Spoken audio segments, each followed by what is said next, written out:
Okay, welcome to the crazy world. And I hope all of you are doing okay. That's the most important thing. And so we have covered quite a lot in the semester so far, which is actually good. We have covered most of the basic things that we wanted to cover. And I'm going to just do one change because I can't see.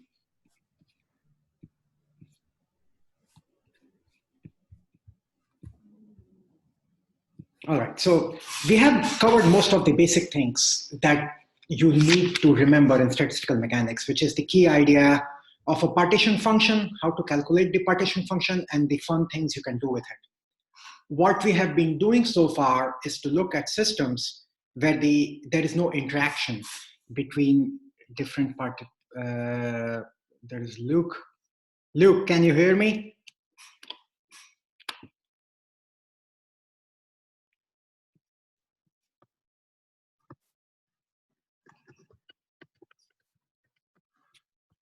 Okay, so we have been mostly talking about systems where there is no interaction between particles. Not mostly, entirely, we have talked about that. And in the remaining part of this semester, we are going to look at two things. We are going to look at systems where there is interaction, which is almost everything in life. Things become complicated when we look at such systems, but we will come up with systematic ways of dealing with it.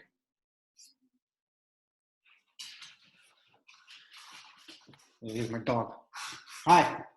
So we will come up with systematic ways of dealing with it.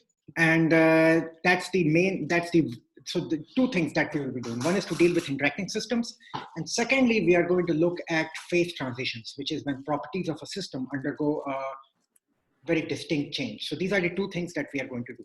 So let's recall one of the few things that we have, the main thing that we have done so far. And again,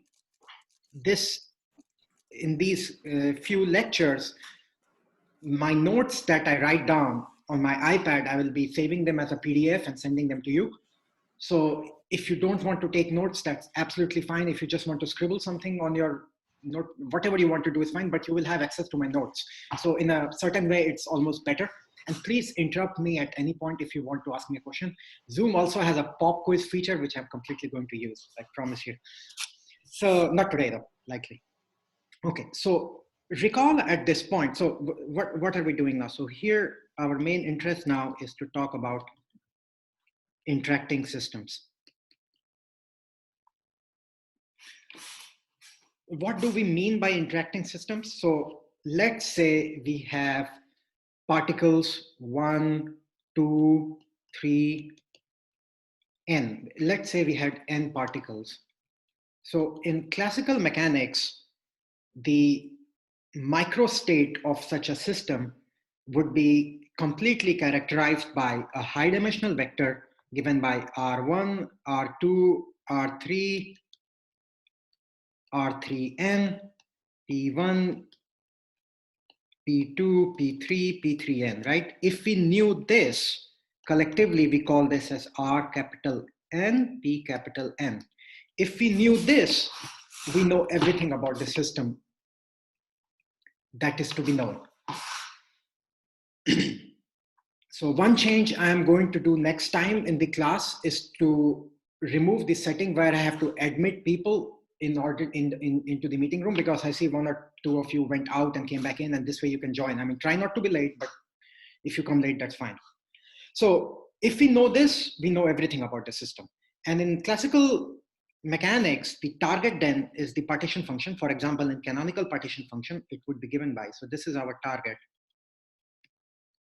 And here we are talking about classical mechanics. So our target Q of beta NV is given by going over all microstates, which basically means all possible values of Rn and Pn, and summing up the value of e to the power minus beta E nu. Once we have this, we have everything. And what is E nu?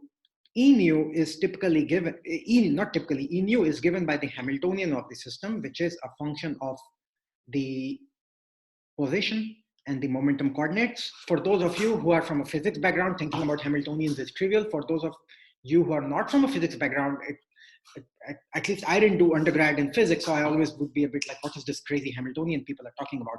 It's nothing complicated. It is just a sum over kinetic energy plus potential energy. Now, one of the very nice things that happens is the kinetic energy is always a function of the momentum coordinates, and the potential energy is a function solely of the position coordinates.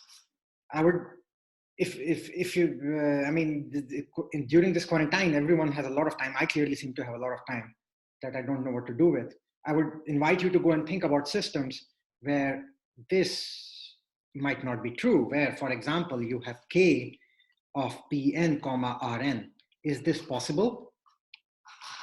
I don't know. You can go and think about it, but I'm going to remove this, and we are going to deal with systems where kinetic energy is a function of momentum coordinates and potential energy is a function of position coordinates.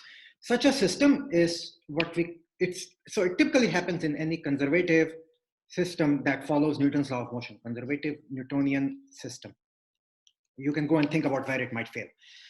So, and even more so, this Hamiltonian is of the form I is equal to 1 to n. The kinetic energy is given by momentum squared divided by 2 mass, which is just half times mass times velocity squared, plus a potential, this is capital U, which is a function of Rn. What we have really done so far is to set U is equal to 0, right? This is the pre-COVID-19 version of Chem 687. Before coronavirus struck us, we were living in a wonderful world where the potential energy was always 0. There was no interaction. All we were dealing with was this. We only had to deal with this, with kinetic energy. Now you might say, hold on a minute, is this really true for fermions? Did we really have U is equal to 0? If we really had U is equal to 0, how did fermions know that only 2 of them can sit in the same energy level? That's really a quantum peculiarity. Fermions still don't interact with each other. It's the asymmetric nature of the wave function that leads to that blah, blah, blah. That peculiarity is coming from quantum mechanics. But even fermions and bosons have U is equal to 0. And I found this nice thing on the internet, which I thought I would show you. It's quite relevant to what you have been doing. So you can think of fermions as very good in practicing social distancing, while bosons being very bad in practicing social distancing. I mean, think of my example from a crowded bus in India versus a bus in Switzerland or Iceland. You know, fermions are very good. So be like fermion over the next coming weeks or however long it takes. So far we don't have any potential energy. So far we have been dealing with, in one form or the other, with ideal gases, where U is equal to 0. If U is equal to 0, we can, this partition function that we had over here, I will also number my equations in the notes a bit better. Let's call it equation number 1. Use equation 1 to write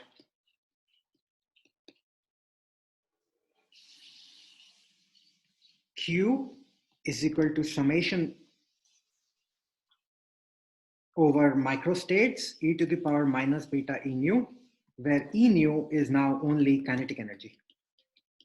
So this can be now written down. It will be Q is equal to summation over all momentum coordinates dp subscript n exp of minus beta times energy. Now beta times energy now is beta times kinetic energy. So this will be minus beta times summation I is equal to 1 to n pi square over 2m. How about this is not, so this is the momentum part of the integral. The position part of the integral, even though we have U is equal to 0, it doesn't mean that it disappears. It has a volume to the power n term, right? So this is uh,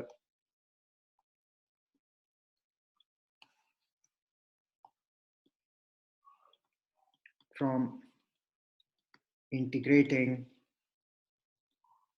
Rn. But you saw in the first midterm that this leads to a contradiction, right? If you do this, the problem that happens is that entropy is no longer extensive. And the reason for that is we have to take into account that particles are indistinguishable. So we do our correction of dividing by n factorial. In the third homework, which is due day after tomorrow, I think it's the third problem where n is equal to 6. And I hope you have thought carefully about when this correction is true or not. Plus, we account for the fact that all locations in this momentum and position space cannot be distinguished from each other. We have uncertainty principle at work. So we divide by h to the power 3n. So this is our partition function that we have been working with in one form or the other so far. Yeah, go ahead. Is that h bar or just h to the 3n? You know, I don't know. You should do a dimensionality analysis. What should it be? I think it should be h bar. Okay. It should be h bar, but let's just call it a constant. I think it's h bar. That's right. So in general, you know, in any way, in our 687, all h bars will turn to 0. So we won't care about it too much. So in general, our partition function Q will be given by drn, dpn, exp minus beta h classical. Here we account for 1 by n factorial h bar to the power 3n. We account for the quantum nature of these particles. And this is when you can no longer say that the potential energy is 0. When you don't have that, which is going to be the next couple of weeks, that's what we have to compute.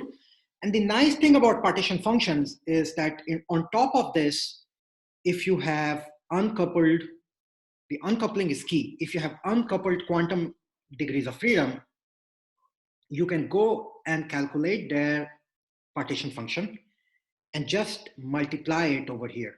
You can just multiply it with the Q quantum. If you were to calculate it, typically it doesn't matter. So this part over here would be, for example, for the atoms, and this part could be for the electrons, for example, atoms or nuclei or whatever you want to treat as classical. Whatever you are treating as classical would be considered here in this part, and whatever you're treating as quantum would be considered in this part. So this is the full expression. If you calculate this, you can calculate everything. So this is the setup. Of course, this is going to be awful to calculate when u is not equal to 0. So I want to do a bit more manipulation. I want to gradually, so in the next few lectures, we are going to be introducing a couple of terms, and I want to gradually go into it, building upon what should be familiar to you before we go into more complicated things. So first of all, we are going to ignore QM. That is, ignore quantum contributions, uncoupled quantum degrees of freedom. They are ignored. The n factorial h factor to the power 3 and we still keep, but other things we ignore. So ignoring this, let's try to talk about the probability of observing a state in a classical system. This probability will be some function of position coordinates, some function of momentum coordinates, and like any probability density, we will multiply it by dr to the power n, dp to the power n. This is the thing that we want to calculate. Let me also number page numbers. This is page number 2. This is, I don't know what page number, this is page number 1. So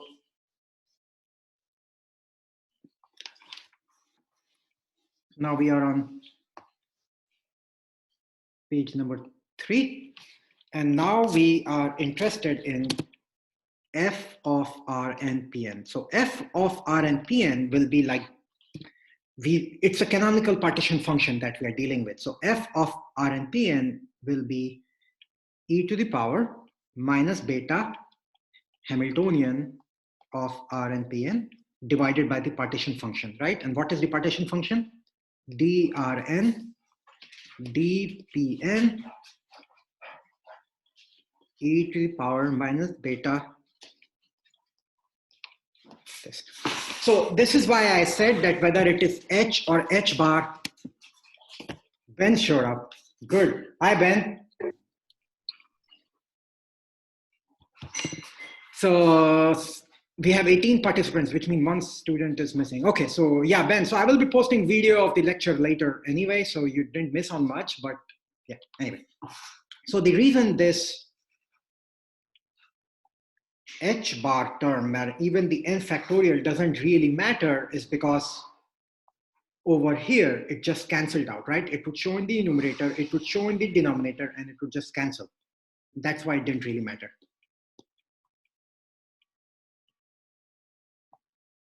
So this is our probability density of observing the system in a particular region, dr and dpn.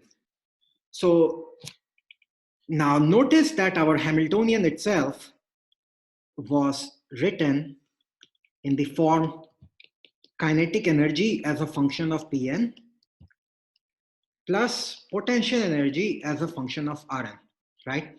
So this tells us that it should be possible to write this probability density as well in the form some function phi that depends only on momentum and some function p that depends only on position. Is this obvious to everyone why such a separation is possible? Let's call it equation number 2. Ben is late, so I'm going to ask Ben. Hi, Ben. Is it obvious to you why such a separation is okay? Why is equation number 2 justified? Because of the exponential nature of, I guess it's f of r and pn. Precisely. So you can think of it as the potential energy and the kinetic energy almost coming from two independent systems, right? They are in two independent worlds. Good. So, and in turn, you can see, in fact, what these two will be. Phi of Pn will be e to the power minus beta. And instead of Ke, I'm just going to write K and U. So let's write it as K of Pn and U of Rn. So this will be minus beta K of Pn. And this integral that you have over here is also separable due to this assumption. So this integral will be given by integral dpn e to the power minus beta K of Pn. Oh, by the way, for the remaining of the semester, I mean, I have always encouraged you to stop me if you don't understand what I'm saying, but at this point, you should really stop me if you don't understand, because this is it's going to be a chill semester. You can really focus on learning. I'm going to be very kind in giving you grades. Normally, you give me feedback at the end of the semester, which counts towards my promotion. This time, they have even removed that. So all I care for is that now you learn. So please stop me if it's not important. That is, it's really the only. It's always about you learning, but now it's especially so. You should really, yeah. So stop me anytime anything is complicated. So Okay. phi of Pn will be given by this thing. And why did this happen? Because we were able to separate this integral. Similarly, P of Rn will be given by e to the power minus beta U of Rn by integral drn e to the power minus beta U of Rn. So let's call, Professor, yeah. is this for a single particle? No, capital N is much more than 1. So, I mean, okay, so when you say R to the N, you mean R raised to the N power. Yes, exactly. This is something we clarified in the first thing over here. Okay. In the first slide. See, this R to the power N was a very high dimensional vector. Okay. Ah, right. Yeah. Also, by the way, when any one of you speaks, please say this is Connor or this is Jess, okay? Oh. Because on this audio, all of you, I mean, kind of sound the same. I can say there are some ladies and there's some gentlemen, but apart from that, I cannot tell the difference. So please tell me who you are so I know who is asking. Okay, so we have this. Further, we have calculated this phi of Pn in the past. Why? Because phi of Pn is now going to be a product of I is equal to 1 to n, phi, some small function phi, of every particle's momentum. Why is that possible? Why is equation 4 possible? This is because of this thing. This helps with equation 4. The fact that the kinetic energy itself is P1 square by 2m plus P2 square by 2m plus P3 square by 2m. So you are not just separating into potential plus kinetic, even the kinetic plus potential, even the kinetic itself is separable into the different particles that you have. So, which means the partition function again is a product of the individual particles momentum partition function. And we calculated this. This should get a bigger iPad, so I don't have to switch pages so quickly. We calculated this small phi of pi I. This came out to be e to the power minus beta pi square over 2n. If you go through your notes from 2-3 lectures away, you will find this. And then integral dp, where this dp is a vector, right? It has 3 coordinates, px, py, and pz. E to the power minus beta p square over 2m.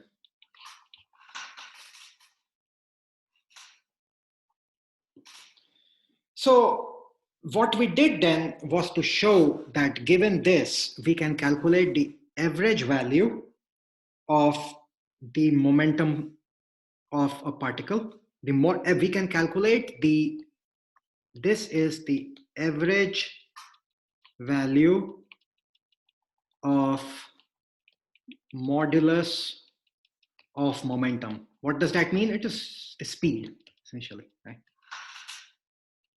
This came out to be, I mean, with a factor of mass.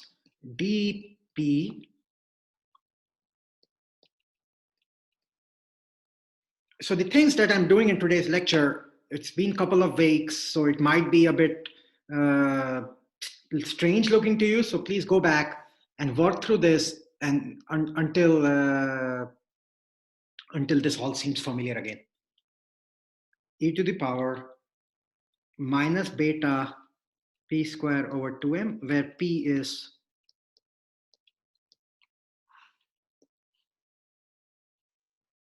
integral dp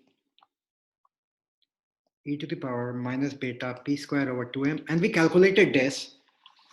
This came out to be, I'm not going to do the full calculation, but what we did here was to use spherical coordinates.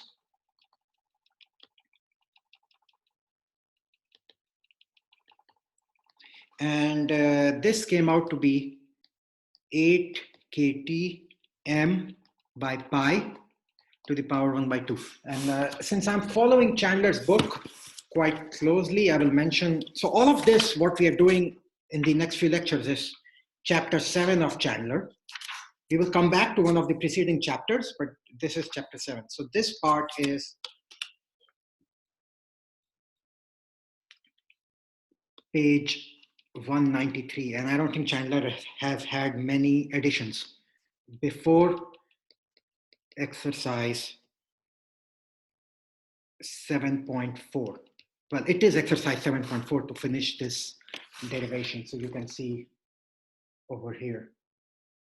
So page 193 in Chandler's book. Similarly, we can also show that the average kinetic energy, which is related to not modulus of P, but average value of modulus of P, but average value of T square, came out to be 3 mkt. And that precedes even before StatMech. You have seen things like this in the context of equipartition in the past.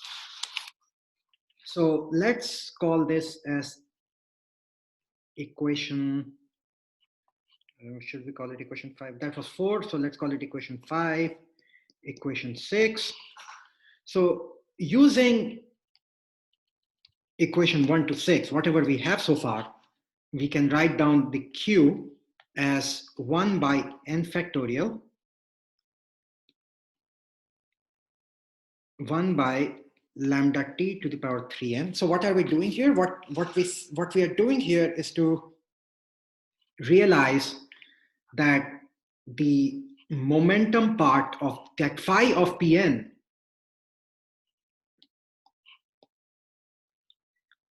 can be calculated explicitly. That's what we are doing. This is a calculation we can do explicitly and just remove it. This, on the other hand, is very difficult, and we will be dealing with it in the remaining few classes. But phi of Pn we can do explicitly, and that's what we have now. So this is the P of Rn part, which we don't know how to calculate. So we will just leave it as it is here. And this is explicit calculation of momentum part. And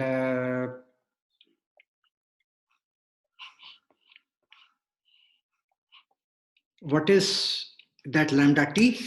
That lambda t is, now I can actually answer the question you asked me about H or H bar. It is actually H, it's not H bar as per Chandler. So what I wrote as H bar is actually H. Where did I have it?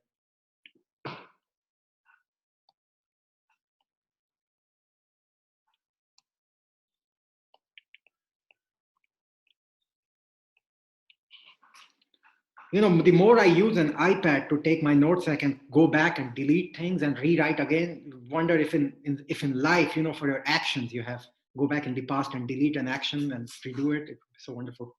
It doesn't happen that way. So, and this lambda t is defined as h over square root of 2 pi mkt. This is called the thermal wavelength.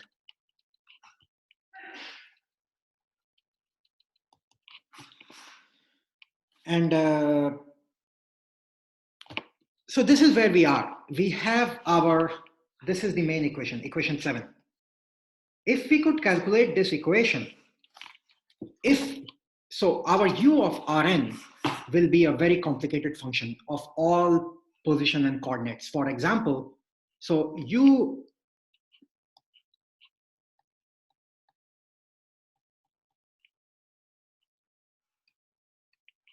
hope my pencil battery hasn't died.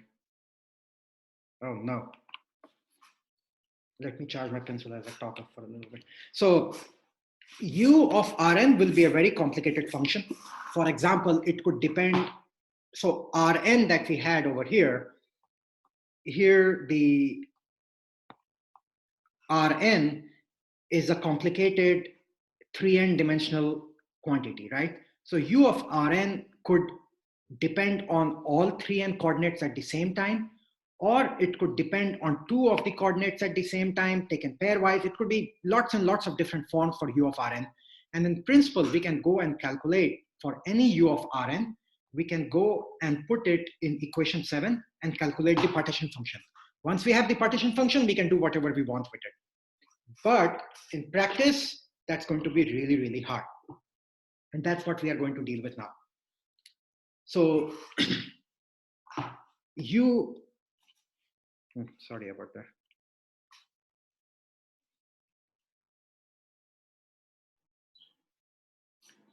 All right. So in general, U will be very complicated and it's hard to calculate this function exactly. So we are going to come up with tricks in how to deal with that. We will be going to some examples of U and using these tricks to calculate things of interest. The most complicated U that we are going to consider will look of the following form. This most complicated U that we are going to consider is called a pairwise interaction. So U of Rn, so next time I will make sure that my pencil is fully charged before I start the class. I apologize for that. U of Rn can be very complicated. So just to give you an example, if n was equal to 5, for example, U of Rn could be something like some function U1 of R1 plus some function U5 of R1, R2, R5 plus some other function U3, 4 that depends only on R3 and R4. So it could be super complicated. And in principle, we can use any of such capital U's in this equation number 7 and calculate our properties of interest, but that's going to be hard. So we are going to come up with smarter ways of doing things approximately. And that's what a lot of science is about. You can do everything exactly and precisely, but you don't gain much. Can you come up with approximate techniques of doing things where the error can be quantified as to how much error did you make? So we will deal with,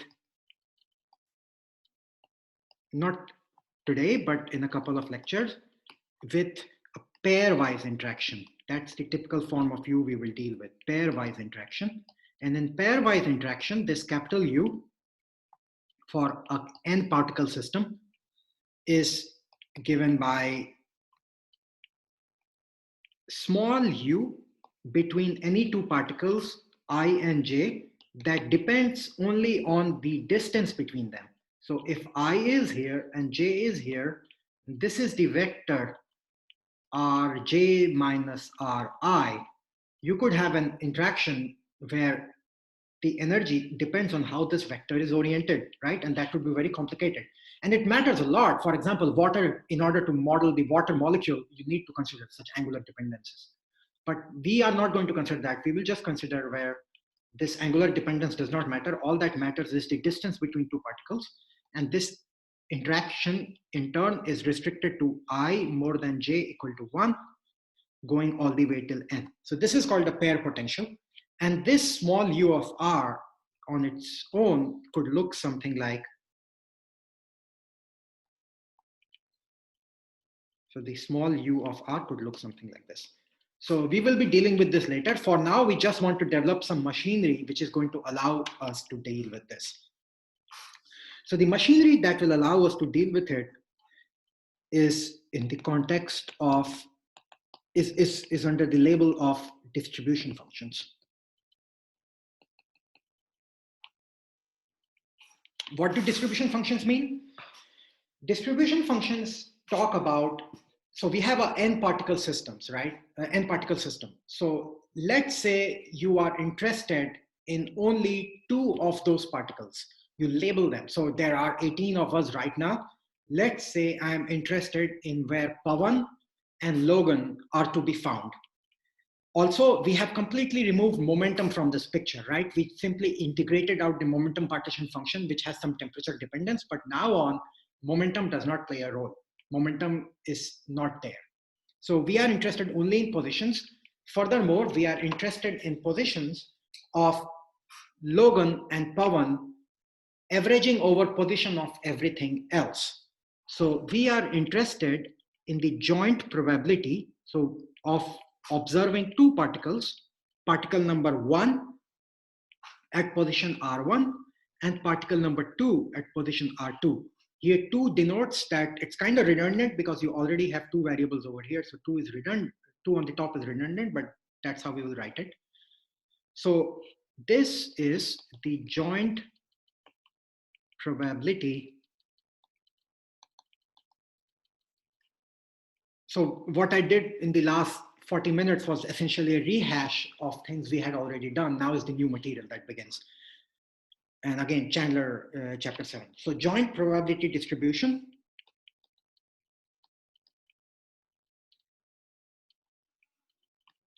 for finding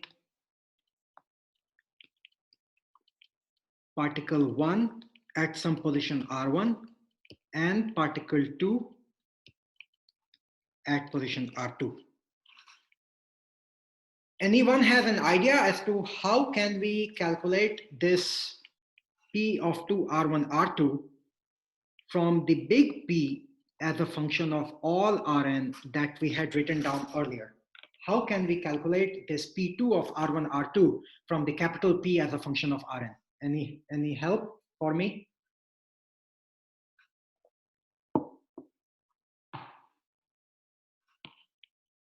We need to integrate out things, right? So what should we integrate out? We should integrate out everything else except R1 and R2. So what we need to do is to integrate over R3, R4, Rn. Everything else is integrated out except R1 and R2. So naturally, this will be a function of R1 and R2. Hey, this is Noah. A quick question. Are we basically just trying? Okay, yeah, go ahead. Are we basically just trying to take everything that isn't 1 and 2 and turn it into like a field, like an average potential for the two particles to interact in? Okay. In a way, yes, in a way. And we will be talking about fields even more when we get to mean field theory and we talk about phase transitions. Yes. Yeah, good question. So the most important thing to keep in mind though is we are talking specifically about Pawan and Logan. We here have specifically integrated out Ben and Kevin and Jess and Emily and Connor and Luke. We are fixing the identity of the two particles that we want to observe at R1 and R2. Typically, that is not the case. When you're observing a liquid in a container, you don't care about, unless you are doing some sort of isotope experiment where you have tagged one of the atoms, hydrogen with deuterium or something like that. Most of the times you're not interested in observing like this hydrogen atom should be found over here. You are interested in probability of observing any particle at R1 and any particle at R2. That's the case that we are interested in. So especially as we go to large number of systems. So what I'm saying here, with indistinguishable particles, we are more interested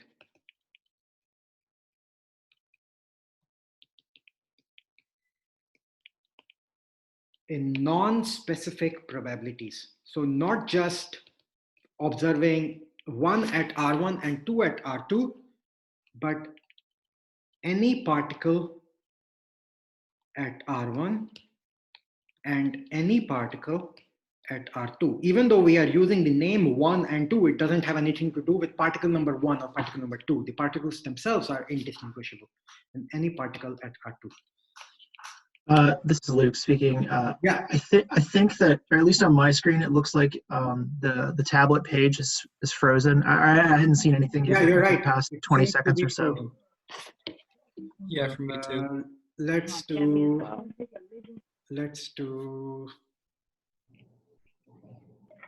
I can see your mouse. I just didn't see anything that you wrote just then. Give me a moment. Yeah, if this happens anytime.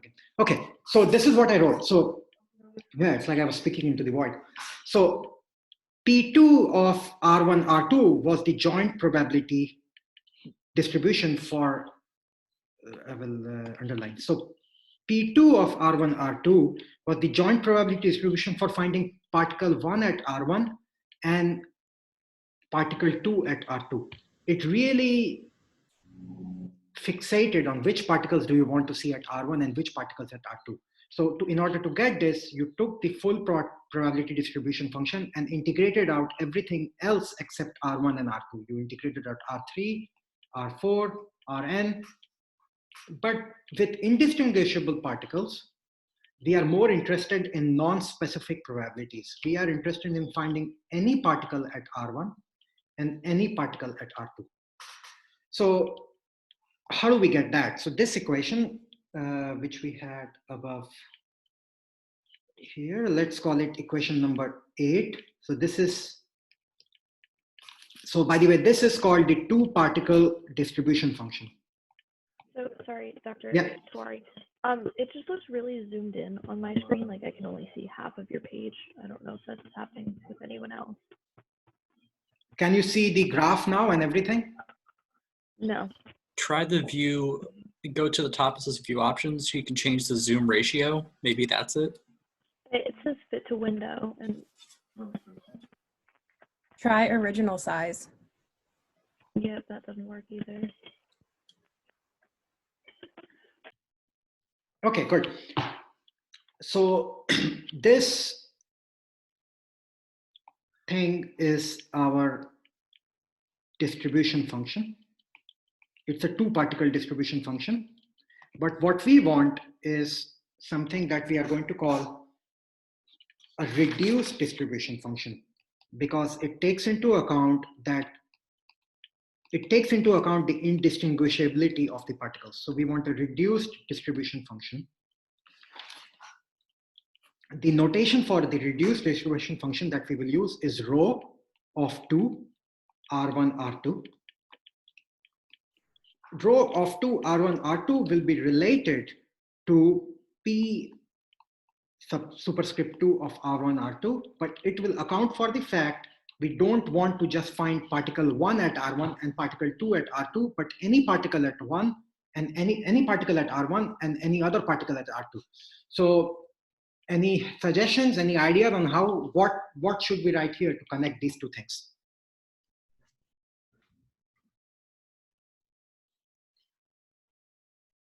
By factorial. Huh? Let's not go to factorial so quickly. So first of all, would rho be larger than P or would rho be smaller than P? Rho should be larger. Rho should be larger. Exactly. And how much larger? Well, the first particle, yeah, go ahead.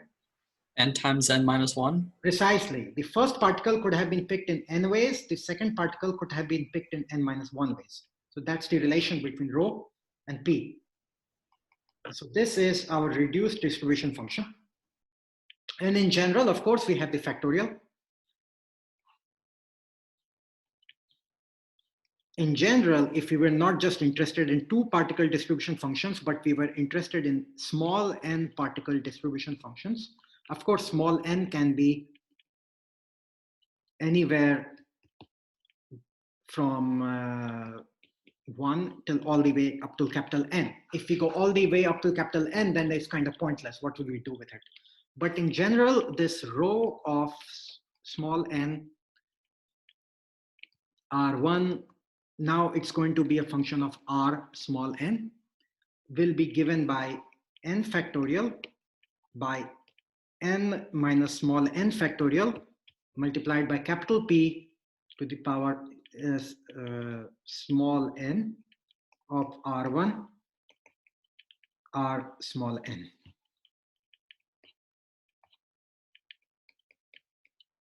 So this is equation number 10. So most of the time, and this is why I introduced to you the pair potential function earlier, we will be mostly dealing with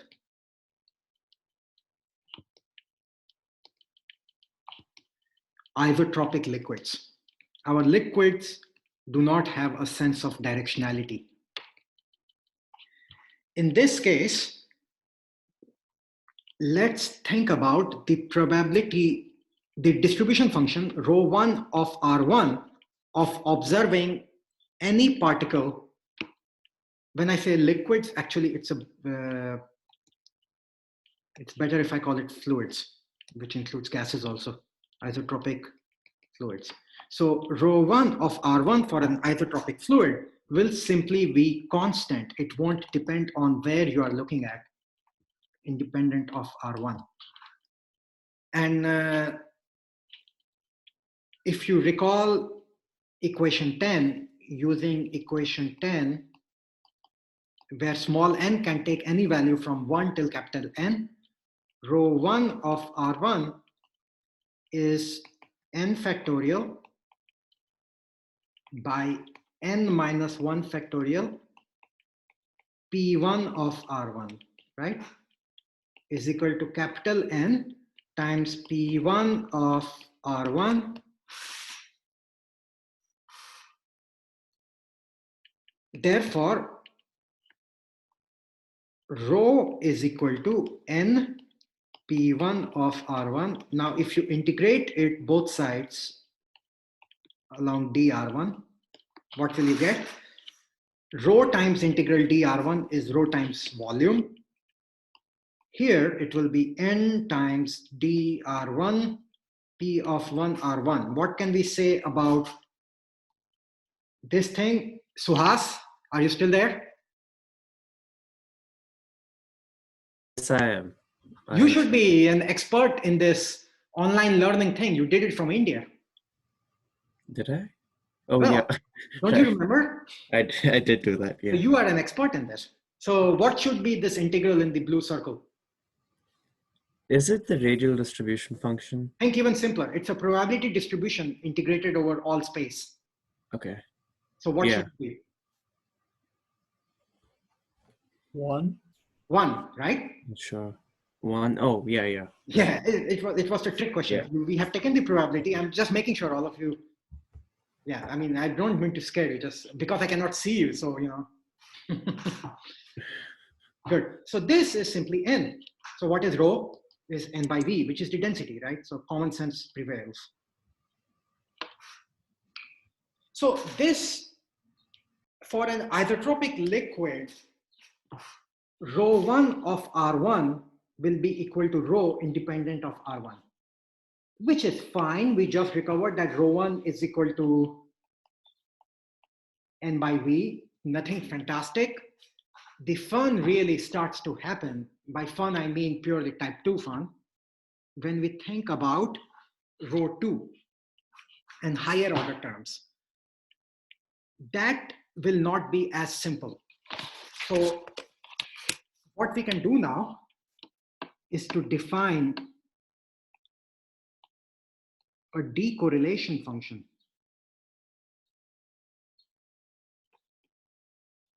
So if the particles were not correlated with each other, if they were truly independent, then all higher order terms would also be similarly boring. They would simply be powers of rho. So but that's not going to be true in general. So we define a decorrelation function, G of R1, R2, Rn to the superscript n, which captures how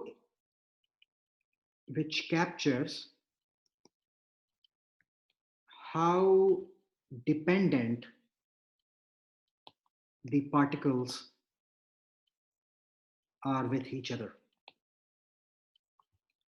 By dependent, I mean dependent or correlated, whatever you want to call it, dependent or correlated. So, and this is defined by rho of rho to the power n, superscript n of R1, Rn. So if particles were completely independent, this thing would be simply rho to the power n. We calculated the density and the probability of observing any particle at any one particle at R1, any other particle at R2, any particle at R1, any other particle at R2, and any nth particle at Rn would be simply rho to the power n. But for generic systems, this is not going to be true. There will be some deviation. This thing will be different from 1. And the difference from ideality is what we define as G of n, R1, Rn.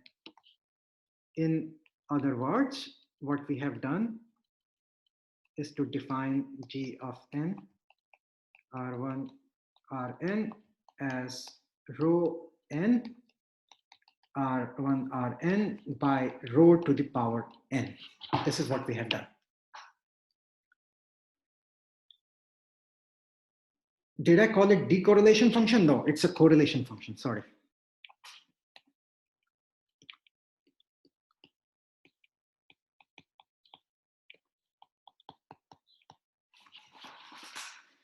So G of n corrects for the non-independence, which is essentially dependence, but non-independence sounds better, between particles or molecules, whatever you have. So this is, again, quite complicated. Small n could be any large number, and this would be quite complicated, mostly since, again, we are looking at only pair potential. We will be looking only at pair potentials. We are going to be interested in, mostly interested when small n is equal to 2, or G of 2, and let's call this as equation 11. G of 2, R1, R2. Furthermore, we will be interested in spherically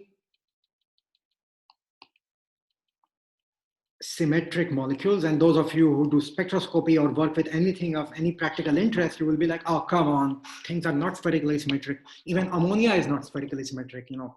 So this will break down, of course, for anything that is not spherically symmetric, but then the framework that I'm developing will allow you to deal in your research with more complicated things. But for the purpose of this class, we will deal with spherically symmetric molecules. What does that mean? There we are interested in the distance between two particles. R12, which we can call as R. It doesn't matter. The absolute values don't matter. All that matters is a distance between them. So here we are interested in something that looks like 0 of, so it won't be a function of two variables. It will really be a function of one variable, which is the distance, or this will be G2 of 0, comma R. And we are going to just call it as G of R. So a few minutes ago, when I suddenly surprised Suhas with a question, and he immediately said, it's that G of R. So Suhas was being prescient, and he predicted what I was going to talk about. And this G of R is of super importance for simulation people and also for experimentalists. This G of R is what you can directly get from scattering experiments. And we are going to spend a lot of time talking about G of R. So all the machinery that we have developed, all of this machinery that we have developed so far brings us to this two-particle distribution function in spherically symmetric molecule called G of R. And G of R can be calculated in a variety of ways, and that's what we are going to try to understand now. First, let's get a bit more intuition into what G of R is.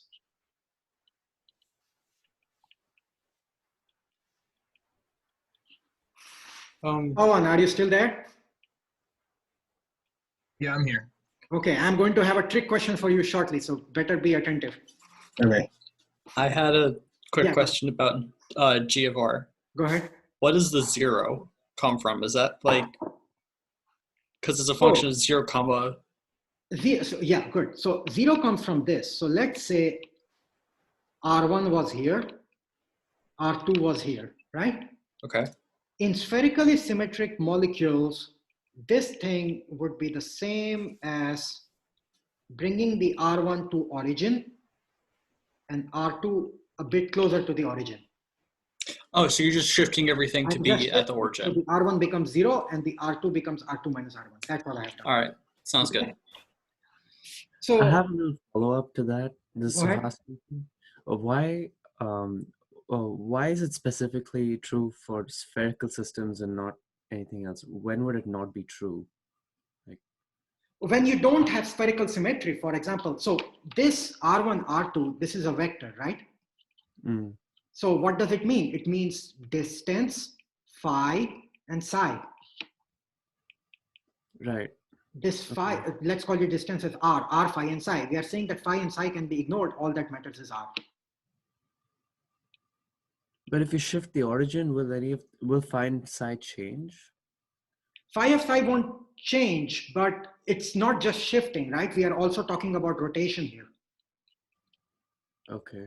So you're right. If all I did was to take this and just shift it over here, if that's the only change that I allow, then it doesn't have to be spherically symmetric. But I'm saying that even this rotation operation, it should not vary. Then it has to be spherically symmetric, right? Yeah. Okay. Good point. So, so this G of R, which is of supreme importance, has its name. So far, what did we do? We looked at a distribution function. This was our capital P. Then we looked at a reduced distribution function, which was rho. And now this G of R is a radial distribution function. I will use it in red. Radial distribution function. The most important thing about G of R is that rho multiplied by G of R gives us the conditional probability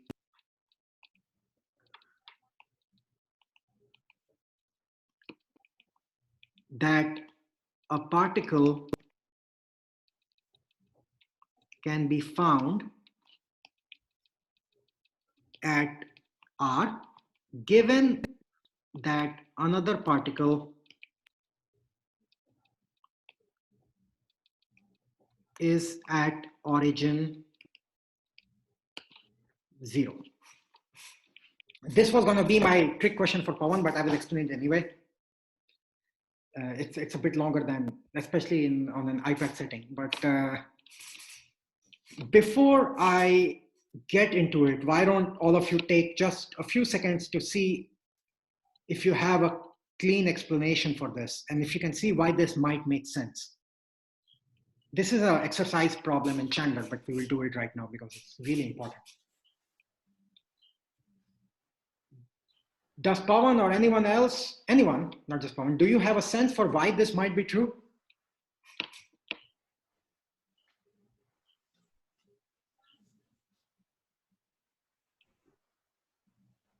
Well, isn't rho by itself just the density? Yes. So the density is basically the probability that you have, it's like the spacing, and the radial distribution function is like, okay, well, how tightly are they spaced? So kind of, you're in the right direction, but we also have this conditional probability. So let's do it a bit rigorously and see what it is. So, so let's try to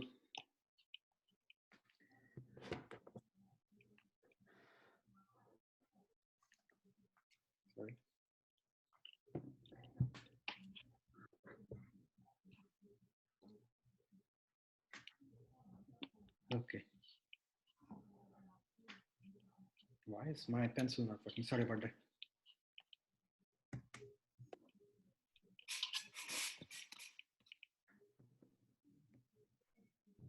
Okay, so let's see how to prove this. Is there anyone, this happens after I switch, so is there anyone on whose screen you do not see the word proof that I just wrote?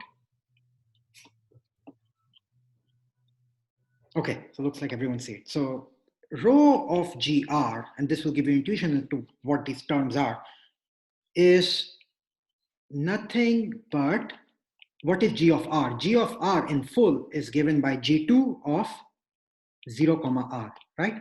That's the meaning of G of R. And what is rho? Rho can be written as rho square divided by rho, right? Nothing specific, nothing special over here. We just took rho and wrote it as rho squared by rho. So this is 1 by rho multiplied by rho square G2 of 0, R.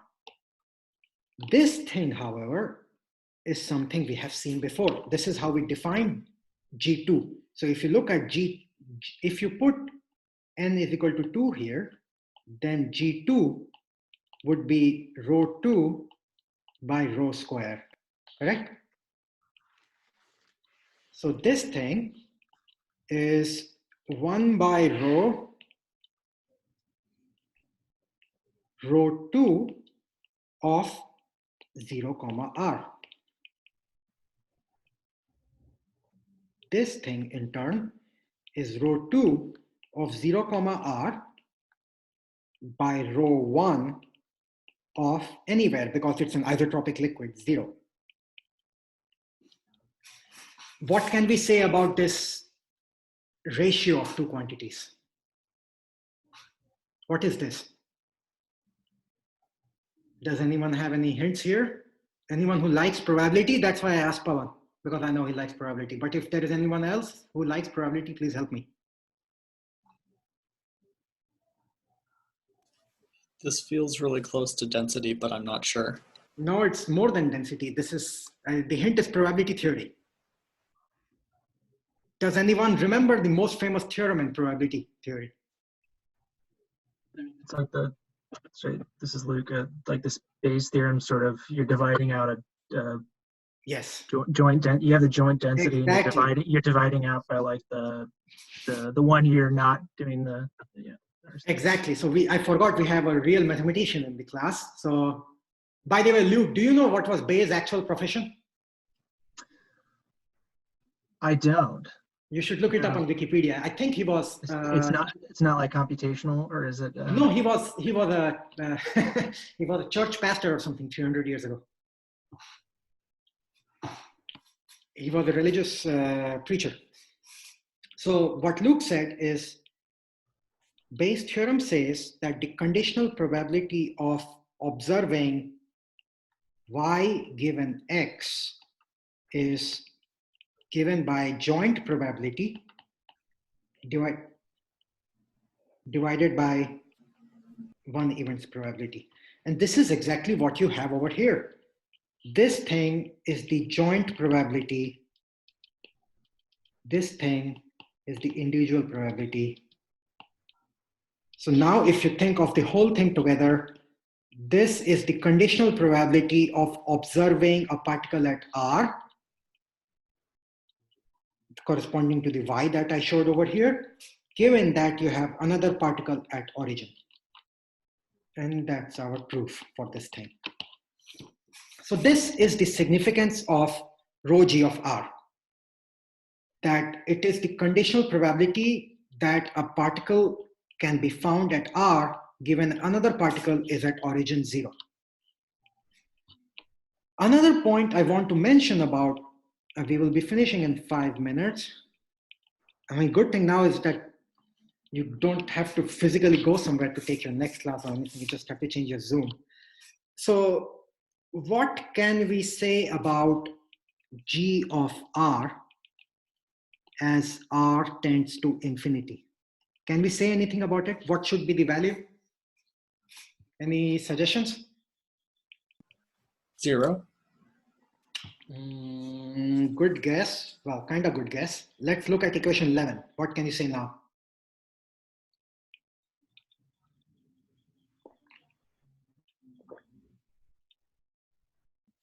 As r tends to infinity, the particles should become independent of each other, right?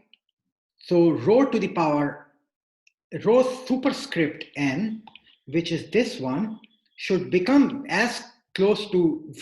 very close to rho to the power n, as particles are acting independent of each other. Unless you have some very complicated long-range interaction, things should act more and more independent. In other words, using equation 11, which is definition of g of r tends to 1 as r tends to infinity. And you can also see this from this proof that we did on page number 9. It's the same thing. So now we can plot g of r. Is this because we want to deal with equilibrium systems? Oh yeah, everything is Yeah. equilibrium.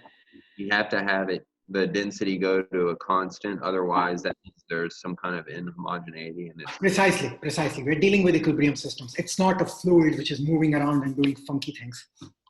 So if we plot our G of R versus R, oh, this is where my iPad is going to be wonderful because I can draw all sorts of lines. Let's draw a dashed line corresponding to 1. At very large values of R, it has to approach 1. For liquids, it tends to look, let's first draw it for gases. For gases, it tends to look something like this. It has a peak, and then it goes over here. And why does it have a peak? Because even in a gas, when you're made up of molecules, randomly moving around, let's say this is our origin over here. What is the conditional probability of finding another molecule at a separation R? That conditional probability is going to be close to 0 as R tends to 0, right? You're not going to sit on the first molecule. So it will peak at some separation. That separation will be given by the density of the gas. And then it will again start to go to 1. For a liquid, even though a liquid is kind of disordered, it still has some more structure than a gas. For a liquid, it tends to look with more well-defined peaks. It will look something like this. And again, it will go to 1. For a solid, these peaks become even sharper. No, I should draw the solid. For a liquid, it's something like this. And for a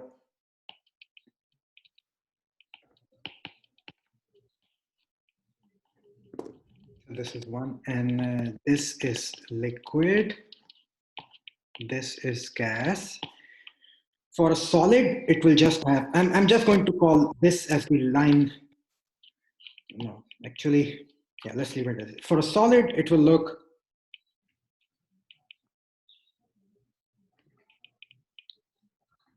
as if you have very sharp peaks. And I want to think about whether this is 1 or not. Chandler's figure, where is this figure in Chandler? This is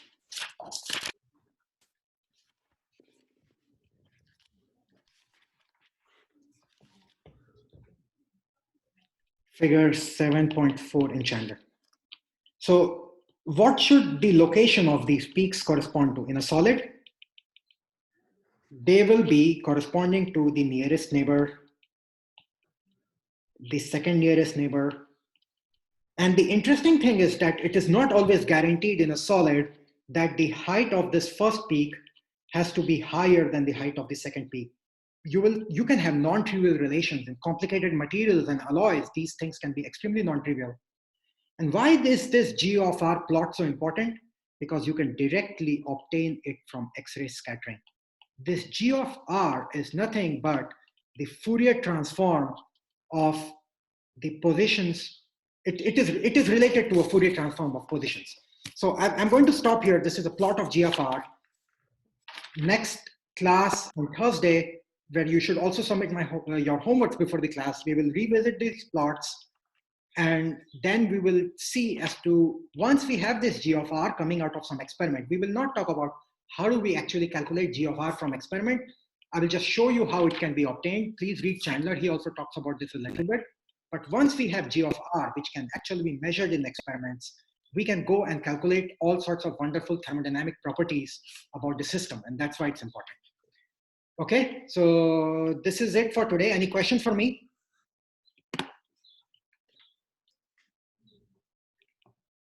Okay, so I'm going to send a doodle poll regarding setting up office hours. And it might not be possible to entertain everyone in the same office hour, but I will try my best. Please respond to that doodle poll. And otherwise, see you on Thursday. And I will upload this video online along with my notes. Okay, take care, everyone. Bye-bye.